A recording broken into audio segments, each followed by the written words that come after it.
So over the next few days, I'm going to share with you a restoration I'm doing on a W.E.Hill violin at the moment. It's from 1890. So the father of the owner personally travelled from Australia to London to buy it for her. Now as I'm working on it, I'll tell a little bit about the story, firstly of the maker, but then also the story of the violinist, because it's a really interesting story. The instrument hadn't been played for over 50 years, but had been looked after pretty well, so it's not a major restoration. It had like some open spots, it had a minor crack, and then the rest is basically just maintenance that hasn't been done for many years.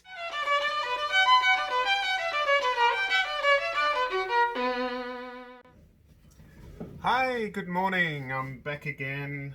I left the instrument to dry overnight, so yesterday I did a little bit of varnish work around the edges. I did a bit of varnish work on the hand patch, and I filled the crack with varnish here that I'd previously glued. So very exciting. So today I'm going to polish. I'll do a bit more work on here and I'll start polishing the instrument, so that's pretty exciting. But you know, nothing happens here without coffee. I've got my trusty, I love my Van Gogh cup. It's actually one of my favorite paintings. It just shows that kind of longing of being in a place amongst people. It has a huge amount of romanticism about it, so I love this cup. And I love the coffee in it. That's better. Okay, so this Hill violin, it's actually has a very French style about it, which is kind of interesting because Hill employed at the time, so this violin's from 1890, and W.E.Hill employed a maker called Charles-François Langenais, a bit more like Charles-François Langenais, who he was born in the 1860s,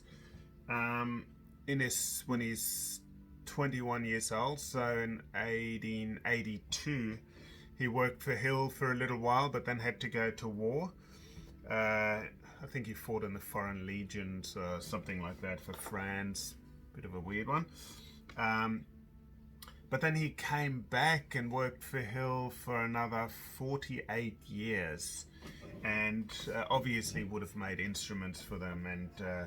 And I believe it's very much in his making style. There are very few instruments that actually bear his label, but to me it looks very similar to the other instruments that I've seen of his. Great. So there was a lot of interaction. There's a lot of he had a bunch of brothers. Yeah, so one of his brothers worked for W.E.Hill, which was another well-known company. Another brother worked for Hills for a bit, and Sylvester.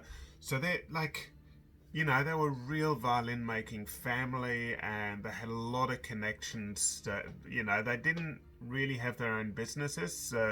I think his grandson or grandson started a business in London eventually, but they were really good makers that worked for other companies. Okay. It's actually very similar. I have some people do some making for me, so I specify exactly how I want the instruments made, and I've got these very skilled makers doing work for me.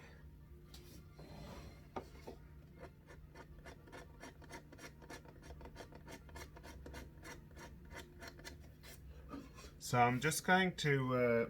So I've filled. You can see just here I've filled the crack with varnish, and now I'm just going to go over it and smooth that out with a scraper.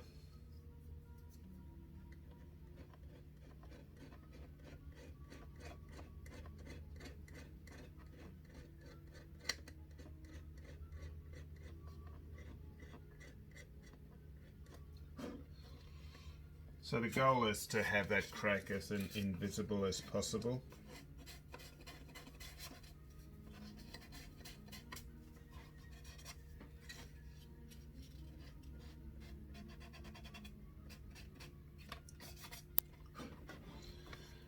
Okay, I'm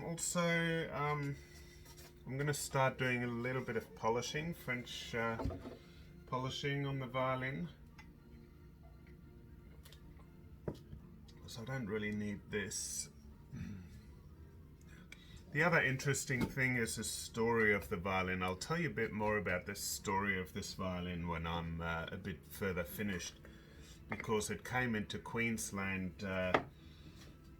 by one of, by a very prominent musician. So it came into Queensland, Australia, and it was bought probably shortly after it was made in the 1890s, but it's been passed down through the family. So this violin is actually still in the hands of the family that bought it when it was first made.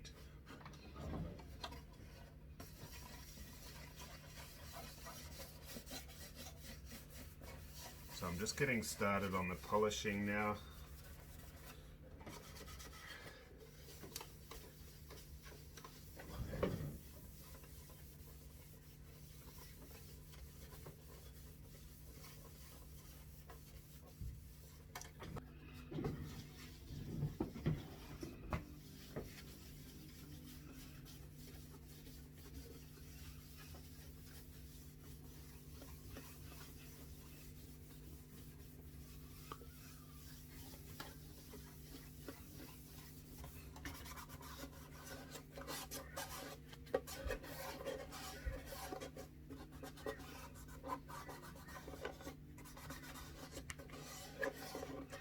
So I'm actually dissolving the very top layer of the varnish and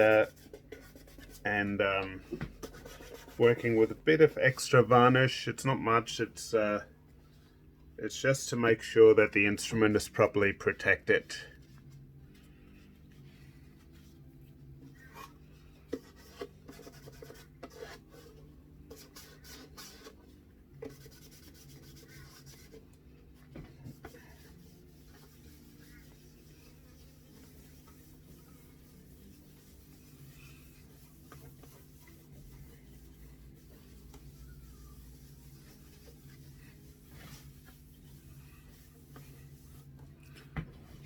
Take a look at this really beautiful back on the instrument. It's just a beautiful piece of timber.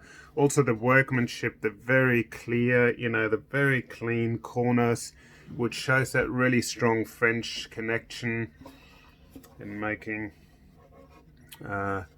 beautiful scoops here in the F hole. Yeah, very stunningly made, like really good workmanship. So I'm just doing a tiny bit of work, but I discovered an open spot on the W.E.Hill violin from 1890.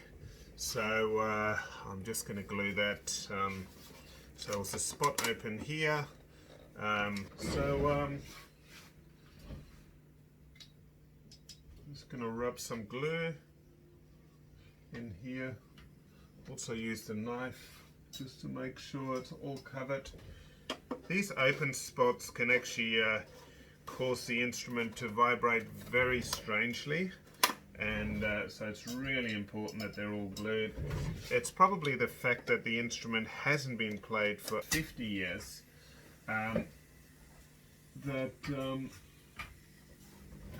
that a lot of the joints have just come loose. The Queensland climate, I mean, we're in a subtropical climate here in Queensland, Australia, so it's not ideal for instruments, and players have to really look after their instruments a lot more than in some other areas in the world. I mean, you always have to look after your instrument, but people just have to be that bit more careful.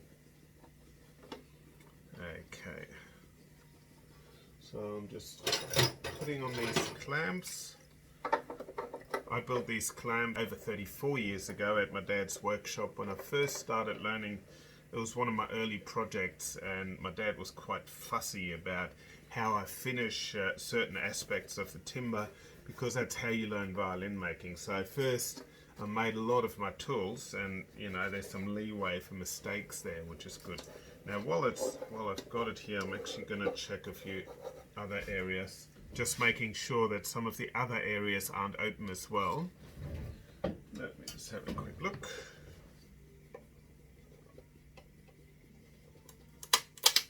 So these are the usual suspects. So up around the hand patch, it's very common. So it was very loose just on the back. And okay, so I'm going to rub some glue in here as well. Gotta make sure. Okay. Well, this instrument is now 130 years old. It's actually its 130th birthday. So hopefully it can easily live and thrive for another 130 years. It's in amazingly good condition for that age. I like to keep my clamps really close to me, like within hand reach. So my clamps are literally just in a drawer back here.